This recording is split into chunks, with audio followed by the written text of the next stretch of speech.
qui est très particulier dans le cas de la visite d'Emmanuel Macron, c'était l'encadrement d'abord policier qui a été réalisé et dans le même temps, ce qui a été beaucoup médiatisé, c'est sa rencontre, son contact avec les éleveurs. Donc il y a un décalage très fort entre le fait que le président puisse accéder à des éleveurs et le fait que le public classique est maintenu beaucoup en écart.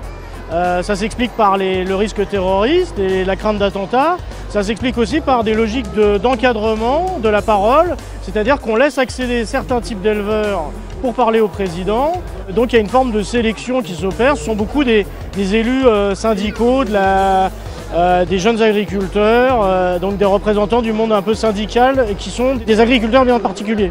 Alors sur Laurent Wauquiez, ce qui était très intéressant cette année, c'est qu'il a divisé sa venue en deux temps. Il est venu le mardi et le mercredi.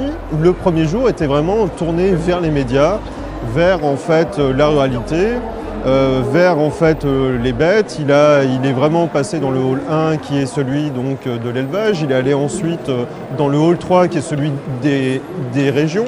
Et le lendemain, c'était ce salon plus invisible qui est moins médiatisé, celui des rencontres avec les interprofessions, avec les syndicats agricoles. Il y a une tradition quand même d'un vote à droite assez forte dans les milieux agricoles, ce qui fait que depuis Mitterrand, la gauche est très rétive à l'idée de venir au salon. Jean-Luc Mélenchon, depuis 3 ans, n'est pas venu au salon, mais il envoie quand même, ou certains membres de son mouvement de la France Insoumise se rendent quand même au salon. Il y a eu Alexis Corbière, il y a eu Daniel Simonet cette année, il y a eu Coquerel qui sont venus.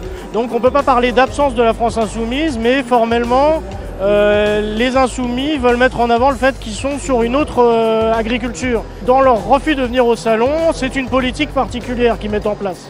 Elle se présente comme un peu l'antisystème, mais dans sa visite ici, elle a fait à peu près comme les autres en fait.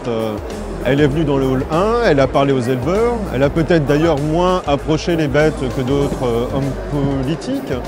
Mais ensuite, elle a rencontré les interprofessions, elle a rencontré les syndicalistes, pour enfin finir, comme souvent d'ailleurs, au Dom-Tom, avec notamment un message, je pense, sur ces territoires oubliés de la République, et pour essayer de potentiellement gagner des voix dans ces territoires qui sont des territoires de mission pour le Front National.